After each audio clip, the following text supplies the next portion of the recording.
There are places where the air still remembers. St Osyth, a quiet village on the Essex coast, where the land meets the tide and the past never settled. 4 centuries ago, its silence was broken by accusation. 14 women, mothers and neighbours, named as witches. Their crime was not sorcery, but being seen. It began with a healer and ended at the gallows. A story of belief, fear, and the price of being different. I'm Kriss, and this is the Lorekeepers Library. Tonight, we turn to the Witches of Essex and the winter when the village lost its mercy.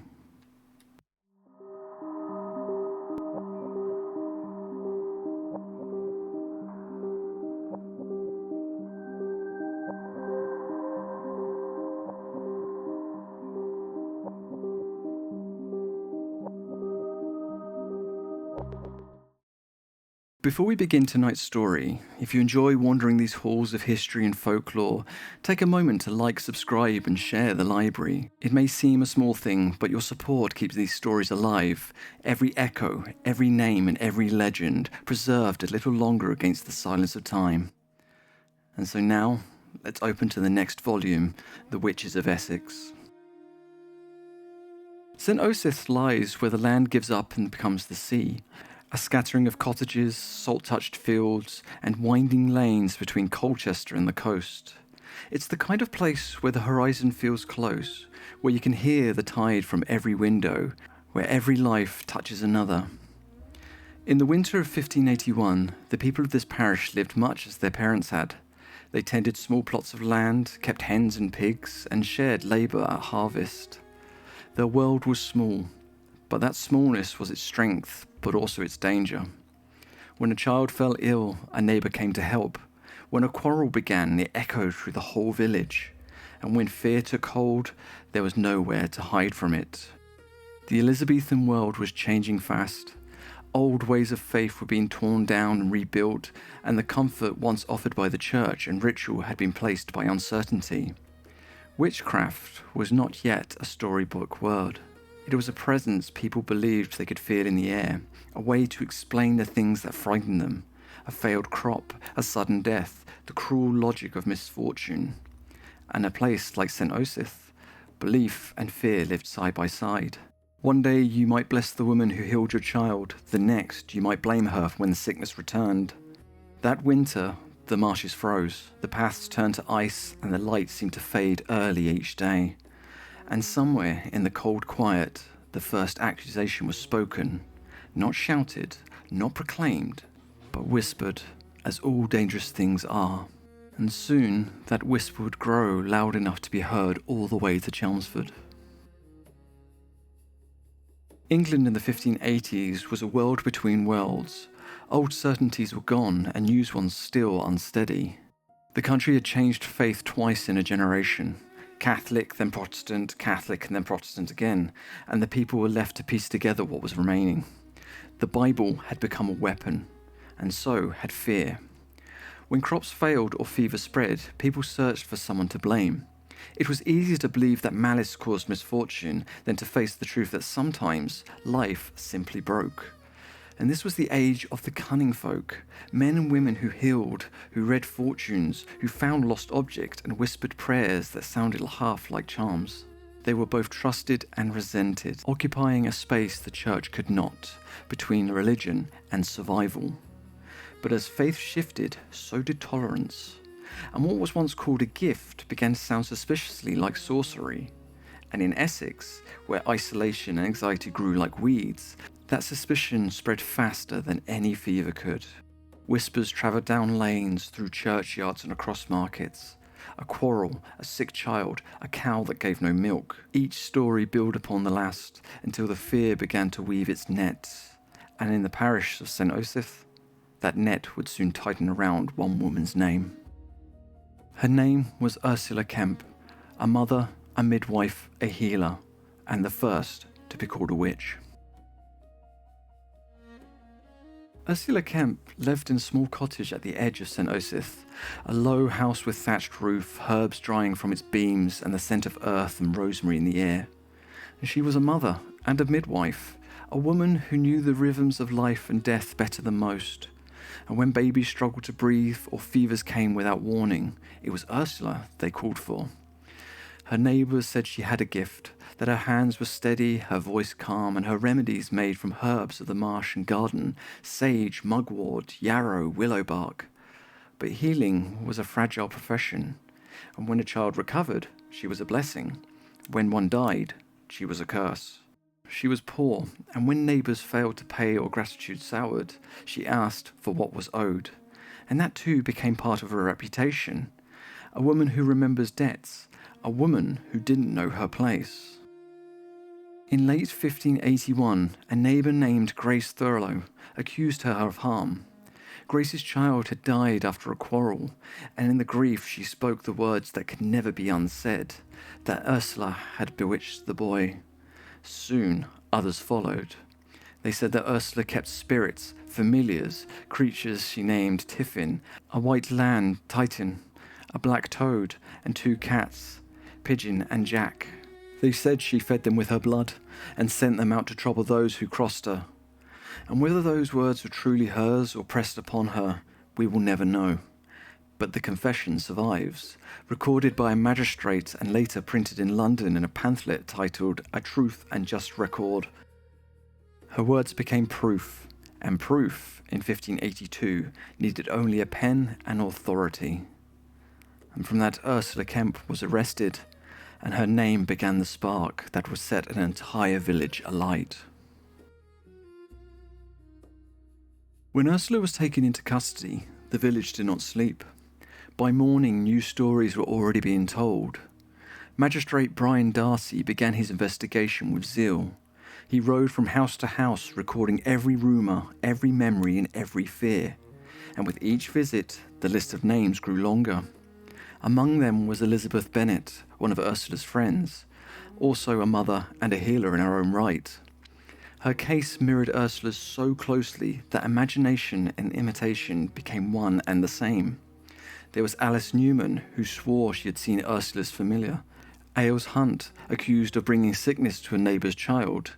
Marjorie Salmon, whose own daughter was also questioned. And Joan Pecci, who claimed to have seen a thing like a cat vanish in the night.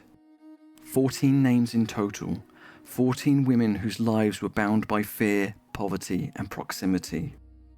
Darcy's recordings remain, the ink brown with age, the language cold with certainty.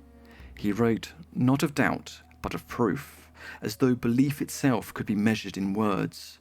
And by spring, his case was complete. The women of St Osyth would face the assizes at Chelmsford. 14 accused, 14 stories, and no one left untouched. Chelmsford, March 1582. The assizes hall was crowded, magistrates, witnesses, and the accused. 14 women stood together in the dock. The indictments were read aloud. Ursula Kemp of St Osyth in the counties of Essex, wife, for witchcraft and sorcery by her devilish practices, did kill and bewitch to death Joel's persons to the great dishonour of Almighty God.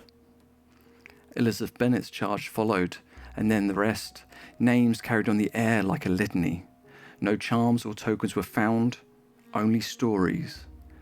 But in Tudor England, a story repeated under oath could become verdict, and by the end of the proceedings, the judgment was sealed. Ursula Kemp and Elizabeth Bennet were found guilty of witchcraft causing death, a crime punishable by hanging. The others were imprisoned or released on bond, their names forever branded by suspicion. We know the dates of their deaths, 29th of March 1582. Their graves are lost, perhaps in common ground by the gallows, perhaps nowhere at all. In that hall, justice followed its own logic. It used the tools it understood, confession, record, and ritual, and turned fear into law. The law did not invent belief, but it gave itself a seal and a rope and called it truth. Soon after, Darcy's notes were published in London as a true and just record. What began as grief and rumour became print and profit, a sermon sold for a penny. The women were gone, but the legend had only just begun. Now, to understand, Brian Darcy was no monster. He was a man of his time. He was educated, devout, and certain of his duty. He believed himself the guardian of Essex moral health and the hand of reason against the devil's deceit. He lived at St Clair's Hill, where he heard complaints, settled disputes, and kept his county in order. But when the whispers of witchcraft reached his door, Darcy saw not a village quarrel, but a holy war. He questioned with care, wrote with precision, and in doing so transformed fear into history. His pamphlet, A True and Just Record, was less a record than a message, that evil had been found and vanquished. He pitied the women that he condemned, but it was the sort of pity that looks downward, the pity of a man certain in his right. Without Brian Darcy, the witches of St Osyth might have been forgotten. Instead, through his ink, they have now become eternal. When the trials ended, the village returned to its uneasy peace. Life went on, children born, fields tended, but the shadow remained. Ursula Kemp and Elizabeth Bennet were gone. Their families bore the shame, their names whispered only in caution. The rest of the accused lived on, marked by fear. Centuries passed, and still the story has not faded. At the edge of the village stands the cage, a narrow stone building once used as lock-up. Though it predates the trials, folklore soon claimed it as is where the witches were being held, though there are no records that support this. Ursula was almost certainly interrogated at St Clair's Hall, but truth seldom stands long against legend. By the 18th century, travellers were told of the witches' prison, and by the 20th, they spoke of ghosts, doors that move on their own, whispers in the night, the scent of herbs where none should grow. In 1921, 2 skeletons were found in a nearby garden. The newspapers called them the witches' bones. The tale became part of the village's folklore, and it was woefully tightened as any charm. And today, the cage remains, the stone walls damp with age, its story now part of England's haunted imagination. Perhaps that is how memory survives, not through evidence, but through emotion. The women of St Osyth are long gone, but their silence still lingers. The cage may not hold their bodies, but it holds their absence, and sometimes it is absence that is loudest sound of all. When we speak of witchcraft, it is easy to see symbols, but the women of St Osyth were not symbols. They were neighbours, mothers and healers. Their story reminds us of how fragile trust can be, how quickly belief can turn to blame. Every age finds its own witches, its faces to hang a fear upon, and it is always those who live a little differently, speak a little too boldly, or stand a little apart. Ursula Kemp, Elizabeth Bennet, and the others who stood beside them did not ask to be remembered this way, but remembering them is, in itself, a quiet act of justice. In every story like this, there is a moment before it begins, a moment where mercy was still possible. It is small and quiet and easy to miss, but it is there, and it is in that moment that changes everything. The story of St Osyth teaches us not only what was done, but what can be undone, if only we chose to listen. You've been listening to the Lorekeepers Library. If this story has moved you, share it. That is so that the voices of the past can still be heard in a world we build next. And as always, keep exploring the world with wonder. However, if you're a lover of history, if you enjoy dates, records, and the quieter details behind the legends, stay with us a little longer. The librarian has left us a few notations in the margin. So, before you leave the library tonight, a few notes remain on the desk. These are the dates, the records, and the names that preserved the story. The events of St Osyth began in late 1581, with Ursula Kemp, a midwife and healer, was accused of witchcraft by her neighbour, Grace Thurlow. In the following months, Brian Darcy, the local magistrate of St Clair's Hall, took deposition for Ursula and the 13 other women. Their trial was held at Chelmsford Assizes in March 1582, and 14 stood accused. 2, Ursula Kemp and Elizabeth Bennet, were hanged on the 29th of March 1582. The rest were imprisoned or released on bond, their names surviving only in the Essex Osyth records. Soon after, Darcy's examinations were published in London as a true and just record of information, examination and confessions of the Durs witches taken at St Osyth in County Essex 1582. It was printed by Thomas Dawson, and the text was attributed to W.W. This was likely William Wright, a professional writer who edited Darcy's notes into print. That pamphlet, both documentation and propaganda, remains one of the most complete witchcraft records of its century. It shaped how England remembered St Osyth, not as tragedy, but as warning.